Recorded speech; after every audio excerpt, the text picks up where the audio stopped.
अमित शाह का घुसपैठियों पर जोरदार हमला तो बौखलाए पवन खेड़ा। राहुल गांधी की यात्रा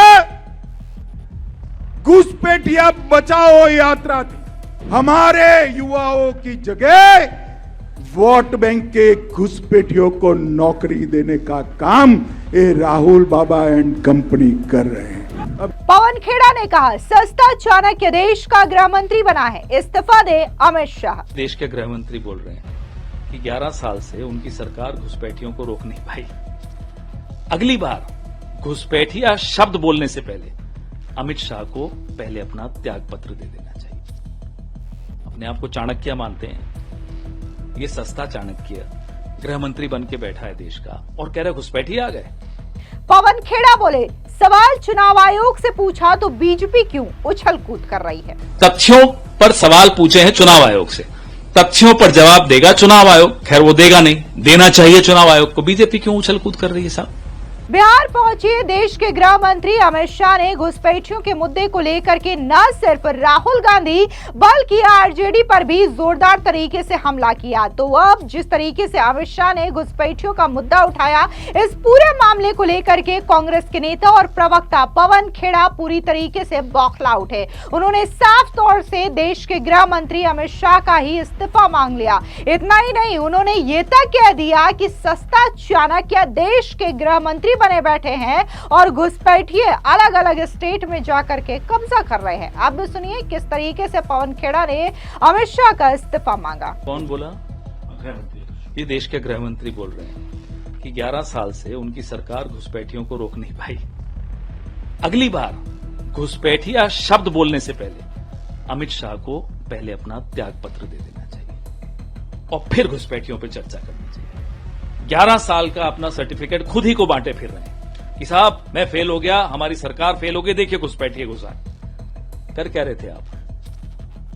अपने आप को चाणक्य मानते हैं, ये सस्ता चाणक्य गृह मंत्री बन के बैठा है देश का और कह रहे घुसपैठिए आ गए।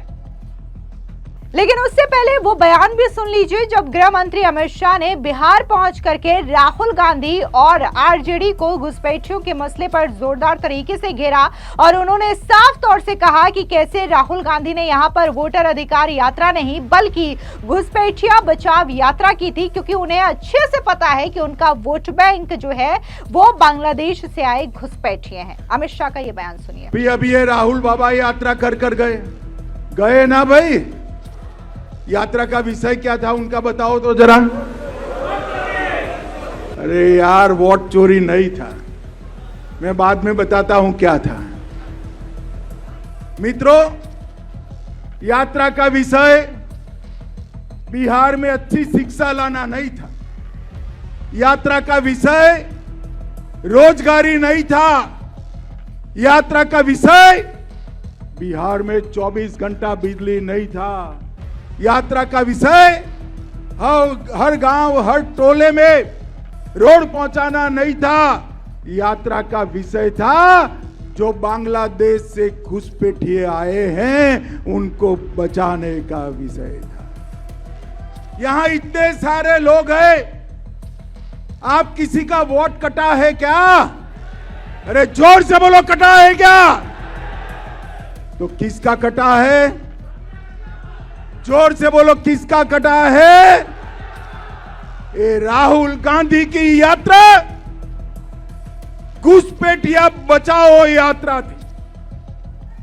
और मैं इस मंच से राहुल गांधी और लालू जी को पूछने आया हूं, बिहार की जनता आपको पूछ रही है, घुसपैठियों को वोट का अधिकार होना चाहिए क्या? जोर से बोलो, होना चाहिए। घुसपैठियों को मुफ्त राशन मिलना चाहिए। घुसपैठियों को नौकरी यहां पर मिलनी चाहिए। घुसपैठियों को घर मिलना चाहिए। घुसपैठियों को 5 लाख तक का इलाज मिलना चाहिए। कौन देना चाहता है? जोर से बोलो, कौन देना चाहता है? और जोर से बोलो, कौन देना चाहता है? हमारे युवाओं की जगह वोट बैंक के घुसपैठियों को नौकरी देने का काम ये राहुल बाबा एंड कंपनी कर रहे हैं।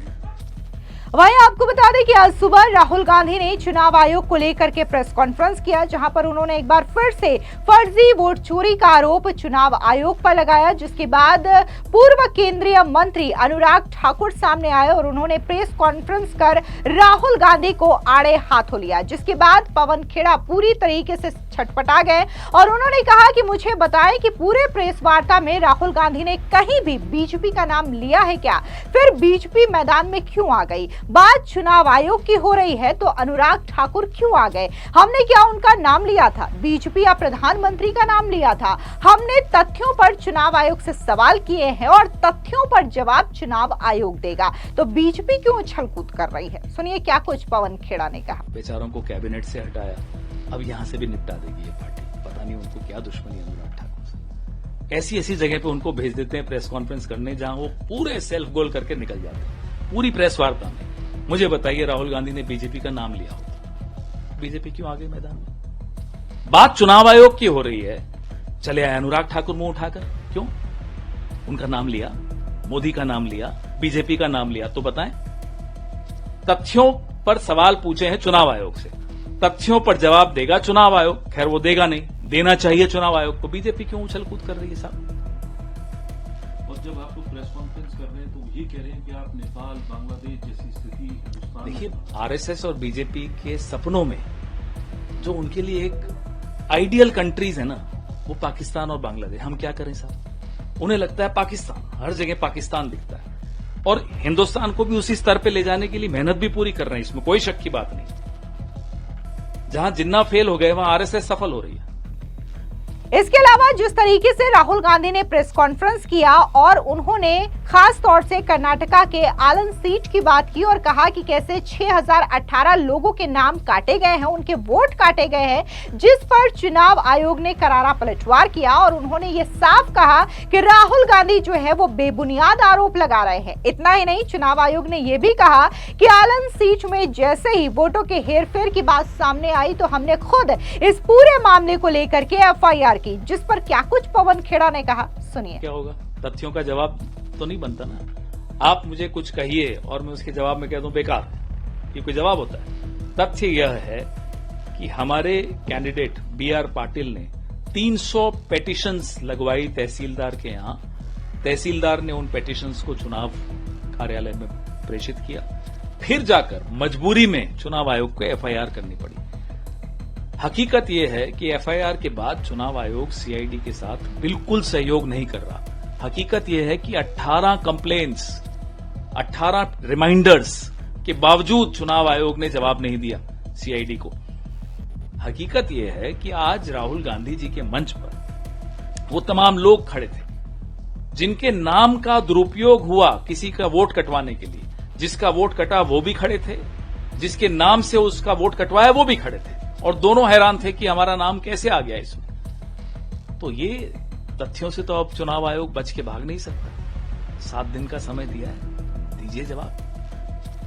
कुल मिलाकर के राहुल गांधी की ओर से जो प्रेस कॉन्फ्रेंस किया गया है, हालांकि राहुल गांधी ने इसे एक बड़ा धमाका करार दिया, लेकिन वहीं दूसरी ओर बीजेपी इसे फुस कह रही है और ये कह रही है कि जिस तरीके से राहुल गांधी ने पहली दफा चुनाव आयोग पर वोट चोरी का आरोप लगाया था, उसका एजेंडा पूरी तरीके से ध्वस्त हो गया था, तो अब सेम चीजें राहुल गांधी फिर से कर रहे हैं। हालांकि राहुल गांधी बार बार ये कह रहे हैं कि वो एक हाइड्रोजन बम लाने वाले हैं। हालांकि यह हाइड्रोजन बम कब आएगा इसका तो पता नहीं है, लेकिन राहुल गांधी का कहना है कि अगर यह हाइड्रोजन बम आएगा तो यह बेहद खतरनाक हो सकता है, क्योंकि इसमें कई सारे खुलासे हो सकते हैं। लेकिन अब तक राहुल गांधी जो जो खुलासे कर रहे हैं वो उल्टा वोट चोरी के आरोपों पर कांग्रेस पार्टी को ही महंगा पड़ रहा है, क्योंकि राहुल गांधी ने कर्नाटका के जिस आलन सीट से वोट चोरी की बात कही है, वोटों की हेराफेरी की बात कही है, गौर करने वाली बात वहां पर तो यह है कि उस सीट से बीजेपी या किसी अन्य पार्टी का एमएलए नहीं, बल्कि कि खुद कांग्रेस पार्टी की जीत हुई है।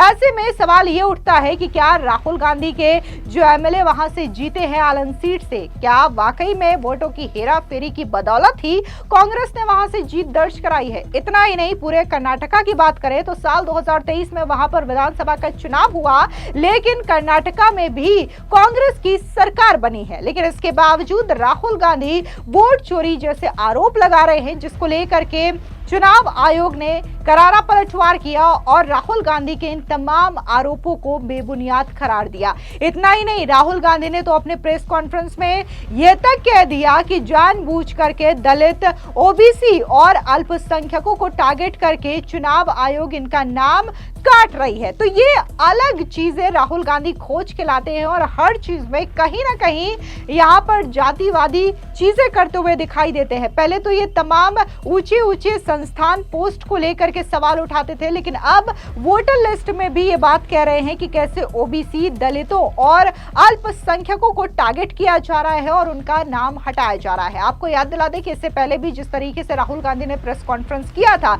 वहां पर भी उन्होंने ये दावा किया था कि कैसे 2-3 लोगों का नाम लेकर के कि एक महिला है जिनकी उम्र ज्यादा है, वो फर्जी है और वो है ही नहीं कहीं, लेकिन वो ममता देवी सामने भी आती हैं, बकायदा ये भी कहती है कि कुछ गड़बड़ी की वजह से उनकी एज ज्यादा दिखाई गई है, लेकिन वो एग्जिस्ट करती है। इस दावों से भी राहुल गांधी की पोल खुल गई। उसके बाद वो दूसरे शख्स को लेकर के सामने आते हैं और ये कहते हैं कि कैसे इन्होंने अलग अलग जगह पर अपना वोटर लिस्ट दर्ज करवाया है। वो भी सामने आते हैं और वो ये कहते हैं कि कैसे नौकरी की वजह से वो पहले यूपी से बेंगलोर गए, बेंगलोर से फिर यूपी शिफ्ट हुए और जहां जहां वो शिफ्ट हुए उन्होंने अपने वोटर लिस्ट को अपडेट करवाया। यानी कि जो जो आरोप राहुल गांधी लगा रहे थे वो पूरी तरीके से आरोप बेबुनियाद दिखाई दिए हैं और खुद लोगों ने सामने आकर के उनके तमाम एजेंडों को ध्वस्त किया है। फिलहाल इस पूरी खबर पर आपकी क्या राय है, कमेंट सेक्शन में जरूर बताएं। धन्यवाद।